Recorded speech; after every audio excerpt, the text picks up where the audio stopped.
Hey, we finally got some Madden 21 gameplay here for these videos because it's finally out. I finally got to record it for this video. Alright, today we got the Chicago Bears. Last season, the Chicago Bears went 8-8. First thing that you gotta say about this team is the defense is absolutely tremendous. It's just scary.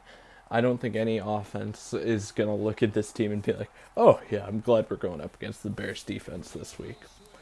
But it's the offense, on the other hand, is a completely different story. So this team is very strange for that reason. Allen Robinson is one of the most underrated players in the league. He's a heck of a player, and if he basically had anyone else playing quarterback for him, I'd be pretty certain that people would notice him a heck of a lot more. Love watching Khalil Mack. I mean, ever since he made it to the NFL, it's been a great treat to watch him every season. He actually didn't have a lot of sacks this season, and he said he was very upset about that the other day. So, if Khalil Mack is coming out for vengeance with how he normally plays, I can only imagine if that boosts his play, that would be insane. He'll be on another level. Haha, Clint Dix is such a fun player. I mean, just his name is wonderful, and then he's a fun player to watch too. The thing that stinks is they actually lost him in the offseason this year, and I don't even remember hearing about that before. Usually, if I forget about something, I can recall it like from memory, like, oh yeah, I heard that, I just forgot about it. But haha, Clinton Dix is on the Cowboys now, and I didn't even really hear about that. Tariq Cohen is a great return man, and so is Cordell Patterson. It's funny that they've got such a great punt returner and such a great kick returner, but it's not the same guy. That's just so strange to me. I don't know why. Tariq Cohen has a ton of success in the punt return game, and Patterson has a ton of success in the kick return game. It's kind of weird.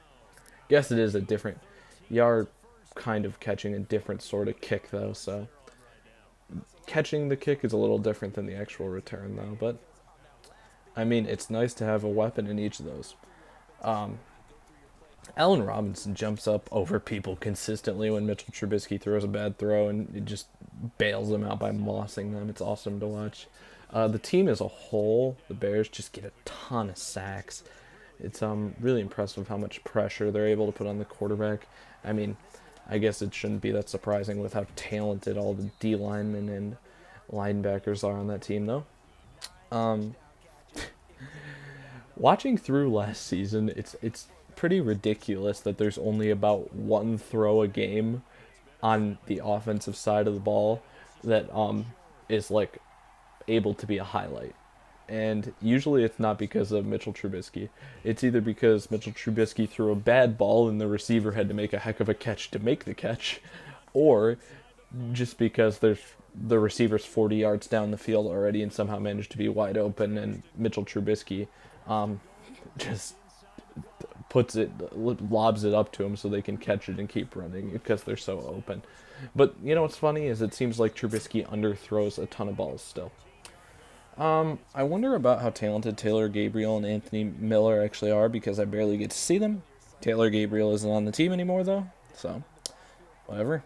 I'm guessing teams avoided Eddie Jackson this season because of his ability, what he showed off last season. But I mean, he's still a really good player. He got a nice strip, Todd Gurley, when they played the Rams, and he got two interceptions, basically both to close some games this season. Um, the Bears actually, for when I think about the Bears uniforms, I don't think about them having a ton of variations of uniforms, but they didn't even they wore a ton of different uniforms this season, and they just made tiny tweaks in all of them to make them interesting, and it was cool how often they had a little variation in their uniforms at least. Um, I got 12 games into the season before the first time like there was a reason to even mention a tight end, and it was a guy that was number 49 and a guy I had never heard of. Even though I was watching the game, because that was the Thanksgiving game, the tight end scored a touchdown, and then it just it just shows that the Bears had no receiving threat from the tight end this past season, and they definitely tried to fix that in the offseason. Kyle Fuller is a heck of a cornerback. I love watching him play. He's a really good player. Um, he just does everything really well, seemingly. Cordell Patterson, just in the open field in general, is something special to watch. I wrote that down, not even talking about it in the kick return game, but they were just able to get him the ball out in the flat on like a 3rd and 10 one time. And there was no way he should have been able to pick up the first down, but he somehow snuck in between 3 defenders to get past the first down marker, and then broke another 1 or 2 more tackles to get like an extra 10 or 15 after the first down marker too. So really impressive just seeing what he can do in the open field. And then last thing I mentioned is that Montgomery, the running back, I just think every team needs a power back that they use every once in a while, and he's the main running back on the team, obviously, but he I like the power back. I like having him on the team. It's nice, especially if they've got that strong defense, a strong running game with it. Works well. Then you obviously can bring in Tariq Cohen, and if Cordell Patterson is playing running back, then you got some speedy options to also change the tempo up a bit. Stats. Last season, this was the only thing that I really felt was notable on the offensive side of the ball, because everything else didn't seem like much of a surprise. Last season's leading tight end had 14 receptions in the whole season. I don't even know how that's possible. That's just I I can't imagine there's any team that has that low number of receptions, being receivers, tight ends, or running backs. I can't imagine that any team had a lower number than that for any of those positions, for their highest catch total from one player. Cohen and Patterson, great averages in the respective return games. Statistically, I think Cohen was almost 10 yards per punt return, and then Cordell Patterson was at like 29 yards per kickoff return. So great averages. You want him back there returning kicks all the time. Eddie Pinheiro was about average for a kicker, or even maybe a little above. I don't know what league average was, but looking at the stats and from going through how all the other kicking stats I've seen going through every team, Pinheiro may have been even a little bit above average for kickers this past season, and it's good to see for them because of the obvious tragedy a few years back. Khalil Mack led the team with 5 forced fumbles. Mack also led the team with 8.5 sacks. Roquan Smith led the team with 101 tackles, which is a very small amount of tackles for a team leader as compared to a lot of other guys we've seen when going over these videos recently. But I'm okay with it, because if he's got 101 tackles, that means that either A, the team is really balanced in whoever's making the tackle, and that's completely fine. You can have a ton of different guys getting high numbers of tackles. That's cool. And or the other thing is that they're just dominating so much on defense. They're not on the field enough to get their tackles numbers super high.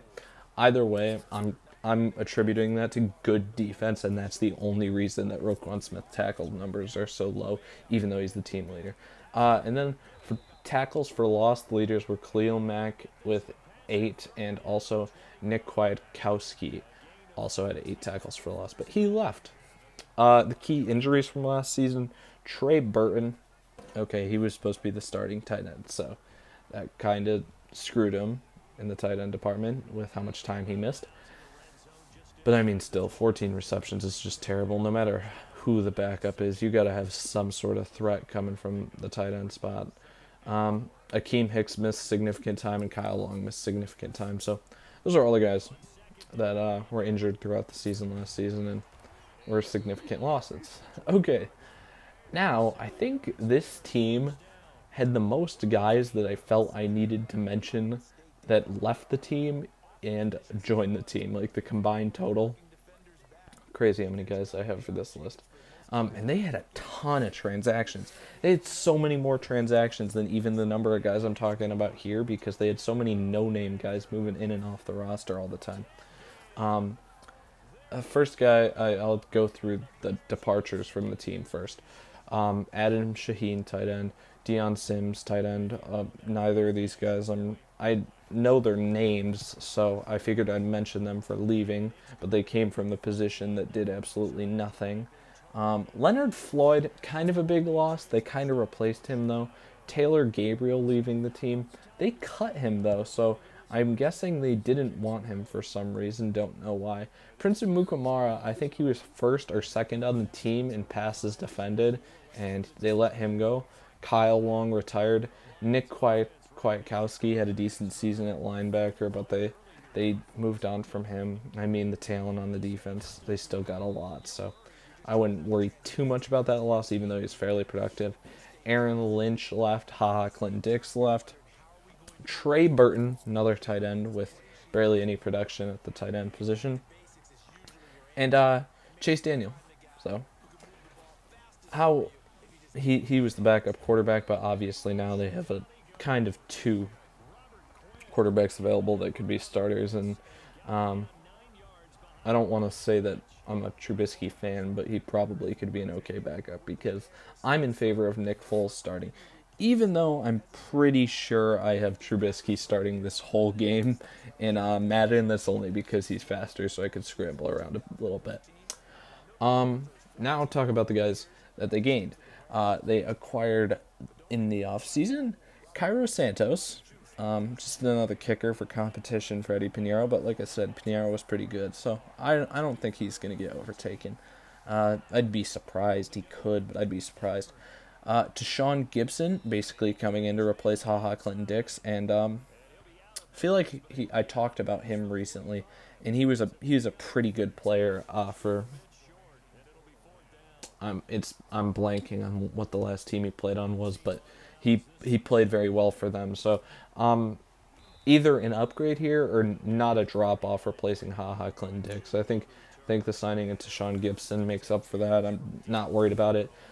Ted Ginn at 35 years old, I thought he would be out of the league like 4 years ago, so the fact that he still wants to play is pretty hilarious, but the funny thing about him still playing is that he still manages to somehow run past defenders and go long at 35 years old.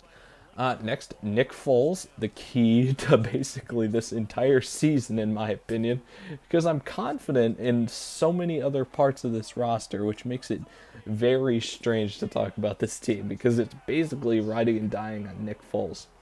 And for the other teams that have new quarterbacks, I've been doing notes on them for how I feel about their new quarterback. But these guys, I don't think I want to look at Nick Foles last season, because last season was the first season on Jacksonville. Gardner Minshew got to take over. He didn't even get a lot of. Nick Foles didn't even get enough snaps. I feel there was so much messed up about last season. I don't even want to base off that. I think Foles could do well here in Chicago though, and that would definitely help this team out a ton. Next guy to mention that they added, Jermaine Ifedi, that's tackle. Barkevius Mingo, linebacker / edge player. I have no idea what's been up with him. I thought he was going to be a good player when he came out of school. I feel like he was kind of highly touted, but I really don't know much of anything he's done since he's came into the league. Safety Jordan Lucas on the team. Artie Burns, corner. I put Deion Bush on here, but I'm pretty sure that was just a retention and they didn't actually gain him. Pretty sure he was on the team last year. I don't have the window open still to check though, so I can't. They gained Robert Quinn, paid him a lot of money. Didn't like the contract they gave him, but you're looking at a scary defensive front with Robert Quinn, Khalil Mack, Akeem Hicks, like all these guys that are going to be coming after your quarterback. You're going to be scared when you play the Bears, like I said. So don't like the contract, but I mean, that's terrifying. And then also, last two guys to mention, they added 2 tight ends in free agency. Guys, names that are recognizable in Jimmy Graham and Demetrius Harris. So, you like to see that. You got 2 tight ends there. But even still, with the lack of tight end success, even though they added those 2 free agents, they were like, we're still pushing in this. In their first pick, In the draft, which we'll talk about now, they went Cole Kmet, tight end from Notre Dame. And he's a big-bodied tight end. He gets a lot of red zone targets. He runs up the seam a lot, and he doesn't. He runs with some power. He uses his stiff arm or tries to run you over. He's not gonna juke anybody out. He doesn't have Kittle speed. It's about average speed for a tight end, but he could be a weapon, and I like that pick, especially for what this team needed. And I feel like this team did generally well picking the positions they needed to replace. Because then they go Jalen Johnson. He's a good all-around corner, and I think he watches the quarterback's eyes very well. He had a decent number of interceptions in college that I saw. He's able to jump in front of some routes, make plays on the ball. The other reason I like this pick is because it basically replaces Prince Mukamara, which is good. Travis Gibson is the next player they select. He uses a variety of moves to get to the quarterback. I love guys that are versatile, and I say that, and I'll mention this other guy, or four more guys to mention, but I'll talk about them all quickly. Kindle Vildor, he's a ball hawk and he'll lay you out. Once again, another versatile player. He was a corner too. I'm pretty sure. I don't think he's a safety. I'm pretty sure he was a corner, and he was jumping in front of routes. And even when he got beat, he would make up for it by absolutely putting a punishing blow to the guy who caught the ball. And actually, it would knock the ball out of their hands a lot, and it wouldn't end up being a catch. So you really like to see that. Darnell Mooney, receiver, was great after the catch. He has great body control, and a few times they called him a speedster. I don't want to say he's a speedster because he doesn't look lightning quick, but I will say that he looked pretty quick. And then they grabbed 2 guards in the 7th round, so not really much to talk about with them. I guess you can hope and pray if you're a Bears fan that 7th round guards turn out to be something great. Yeah, but what I loved about this entire draft is it seemed like every single pick, they grabbed a guy who wasn't just one thing. Like, he wasn't just good at one thing. It seems like all of these guys they picked have multiple abilities, and really all of them that I watched, I was like, okay, these picks make sense at their pick. I like the Bears draft here. None of the picks seemed bad. They all seemed to make sense, so I liked it. Now it's time to talk about who they play. So let's talk about. Oh man, when I pick these games, I just want to make it so clear. I love so much of this team, but it almost all rides on Nick Foles, and I think Nick Foles is going to win the starting job. If he doesn't, just change my record prediction to 0-16 for this team. No, I'm kidding. The defense is way too good for that, but I like their chances a lot better if Nick Foles is the starting quarterback. Okay, in the division, they're going to play Detroit, Minnesota, and Green Bay twice each. This is kind of a pretty balanced. This is a really balanced division. They paid. I remember watching the Packers game opening night last year, and they really played the close game against them, and they were able to hold Aaron Rodgers down so well in that game. I don't think they won. I don't think they beat the Packers either times last year, but I'm pretty sure. I'm pretty sure this year they can at least pull one of those games out against them. And even against Minnesota. Minnesota does not have as strong as an offense, losing Stephon Diggs. It's Adam Thielen, Kyle Rudolph, Dalvin Cook, and Kirk Cousins. But if they don't have success running the ball, which against this defensive front they may not, and they have to throw the ball, and it's only Adam Thielen and Kyle Rudolph, and who knows after that, because I'm really not a big fan of Justin Jefferson. Could be alright, but I don't think he's going to be, I don't think he's going to win Rookie of the Year or anything this year. I don't think Justin Jefferson's going to go off. Could be alright, but nothing too special. I'm just not confident in Minnesota's offense. I kind of like, and Detroit has Matt Stafford back, which changes everything. But Detroit's team is just Detroit's team overall is just much worse than uh, the Bears' whole team. I think I like the Bears in all their home games against these guys. I'm just trying to. I'm just going over with myself in my head. I'm really picking between a 3-3 record.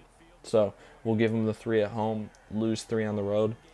Or do I think they can steal 1 on the road in the division? And honestly, if Nick Foles is the QB, this defense is so good. And yeah, I think they can go 4-2 in the division, even with the how really balanced I feel this division is. I think they could go 4-2. Uh, if if there's a division that I have no idea how it's going to turn out though, um, NFC North would be the one that I would say is the hardest to predict. I'll go 4-2 in the division to start though. And then who do they play at home? They play the Saints, the Bucks, the Texans, the Colts, and the Giants at home. Um, I'm there. Here's where the Bears are lucky. All the home games they have to play are harder than the away games. So that's what you want to see. You want to see you're going to be in your own building when you have to play better competition. The road games they have are actually much easier, in my opinion. Um, so the Saints and the Buccaneers are both going to be really good teams when they come into into Chicago. Um, I'm gonna say they'll split those 1-1.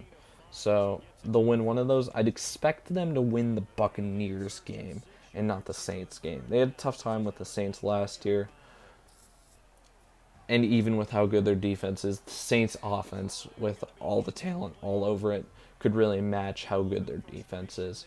And then you're talking about the real key to that game would be the Bears offense versus the Saints defense. And you may want to give the advantage to the Saints defense. I'd probably give the advantage to the Saints defense there. Um, so 1-1 in those.